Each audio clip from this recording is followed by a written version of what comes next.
Welcome into the Atlanta Hawks fan show. We're back again today, and we have very special guest, Coach Scott Fields, former G League coach, former overseas coach as well, right, Coach? Am I wrong about that? Did you coach overseas? I coached overseas, won multiple championships with different FIBA clubs, and then also spent some time here in the NBA with the Utah Jazz and the Golden State Warriors when Steph Curry was just a rookie. And then I spent 2 years with Hall of Fame coach Jerry Sloan. So been very blessed with our travels, and now we host the Coach Scott Fields show. So pleasure and an honor and humbled to be on with you, Bryce. It's also a pleasure to having you onto the show. Definitely excited to talk some Hawks basketball with you. And I'm just going to go ahead and dive right into it, man. So yesterday, we had the trade deadline, and Atlanta made a move. They traded Rajon Rondo for Lou Williams. Some people from Atlanta Hawks circles were somewhat confused. Some were excited, just depending on it. People wanted to see playoff Rondo, but, we know what Lou Williams can bring to the table. So I just wanted to ask, what are your thoughts on that move? How do you think that impacts Atlanta and benefits them moving forward? You know what? I see some positive things that can happen. Now, I do understand and get why Rajon Rondo was so well equipped to be on the team, because you look at his experience and the fact that he's going to be on that bench, he's going to be on the court, he's going to be on that locker room with that veteran experience, with the playoff experience that he's had. And so for Trae Young to be able to sit there and pick his brain on a daily basis had to be very good for Trae. I watched Trae and see, how he's grown, how he's evolved, how his confidence has really gained. And then you also look too now, you got Lou Will, who, a perennial sixth man of the year, who is going to come in and provide you some bench scoring that, you may have been lacking. I think Coach Nate McMillan, who is a great friend of mine that we go way back, I'm happy to see the things that he's been able to do with the team. I think Lloyd Pierce did an outstanding job. And when you look at the things that he was able to do in the community, how can you not appreciate what a Coach Lloyd Pierce did? But now you bring in Nate McMillan, who, he's made subtle adjustments, and yet the team has responded. And, you're seeing the success. So, as an Atlanta Hawk fan, you got to be sitting there looking at yourself. You're 9.5 games back, but yet you got Charlotte, who just had an injury, with 9 games back. You've got the Knicks at 9 games back, and then your Hawks at 9.5 games back. Good things are going to happen, and I see a playoff, run here for your Atlanta Hawks. So for Atlanta Hawks and Atlanta Hawk fans, you got to be excited and say, okay, Lou Will can be that missing ingredient, and Travis, being that general manager who I was able to spend time with at Golden State, he's got a vision and he's got a direction, and so you got to be excited about that. Yeah, definitely. I'm very excited for it. Clearly, especially with the turnaround, going on the 8-game winning streak, just getting us, back where, PB fans feel like we should have been at the beginning of the season. I'm sure the organization thought we would be at the beginning of the season. Things happen for a reason, but we are what we are now. And we just got to take the second half of the year and run with it. But that's my next question I want to ask you. So you just said that you see the Hawks making a playoff run. Do you see? So I guess my question is, first, how do you think the team is going to mesh together, since they're going to get Chris Dunn back? They still haven't got Cam Reddish back. You still have to figure out, I guess, how you're going to do the lineup with Lou Williams, like how much he's going to play behind Trae. And do you think this is a team that basically will go as far as Trae Young takes them?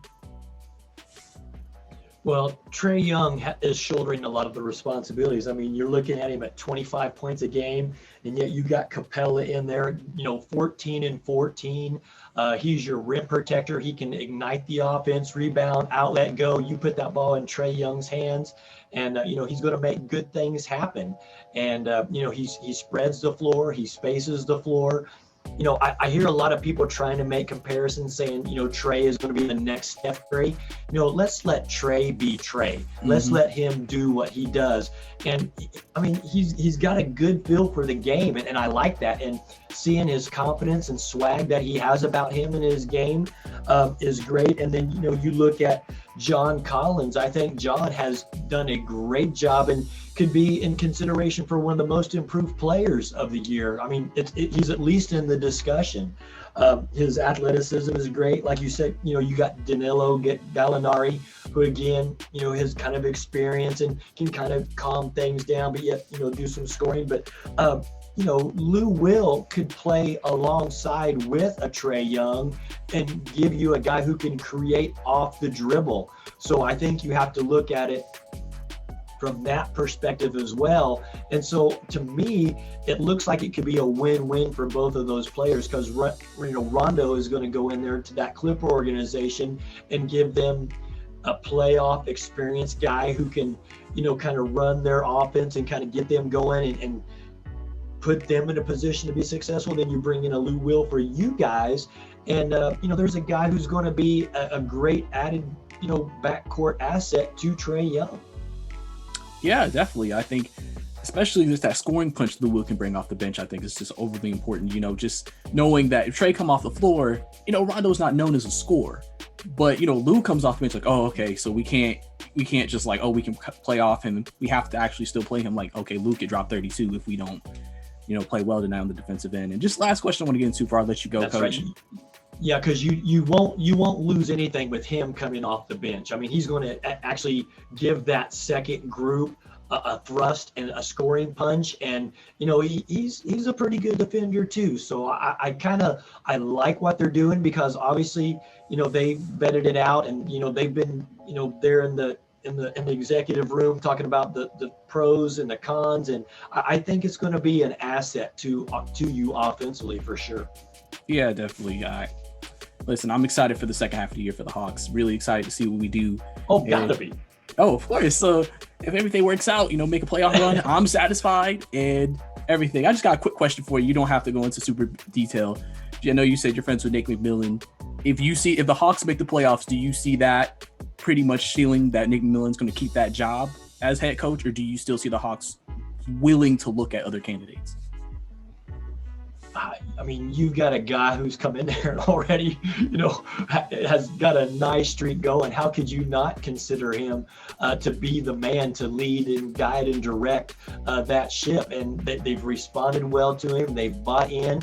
I mean, look at the success he's had everywhere he's been. I mean, Sonics, and then your Trailblazers, and then look what he did with the Pacers with the depleted roster and injuries, and yet he comes in here with the Atlanta Hawks and has turned it around right away, and he's fairly close to home. He's a North Carolina guy, so everybody seems to be comfortable. It seems to be working, and if it's not broke, don't fix it. Yeah, I definitely agree with you. I wouldn't mind seeing Nate stick around after the season as well. The success comes with it, as right now it is. So, but I like to say thanks again, Coach, to coming on to the show. We definitely appreciate you here on the Atlanta Hawks fan show. Definitely can't wait to have you on, probably in the future sometime if you're always willing to come back on and talk more Hawks basketball later in the season. Would love to do it. I'm honored and humbled to be on here with you, my friend, and you're doing a great job doing big things. So, hey, just holler at me, and we'll come on and we'll chop it up, brother. Yes, sir. We love to hear it. So, Hawks Nation, that was your Atlanta Hawks fan show. This is Bryce signing out. To host a fan show or appear as a fan on a fan show, simply create a profile on Fan Media's iOS app or website. Select your teams and make a short intro video on your phone. Show hosts, reporters, former players, and superfans can use our Get Verified feature and make an intro video as well, and our mobile newsroom staff will reach out.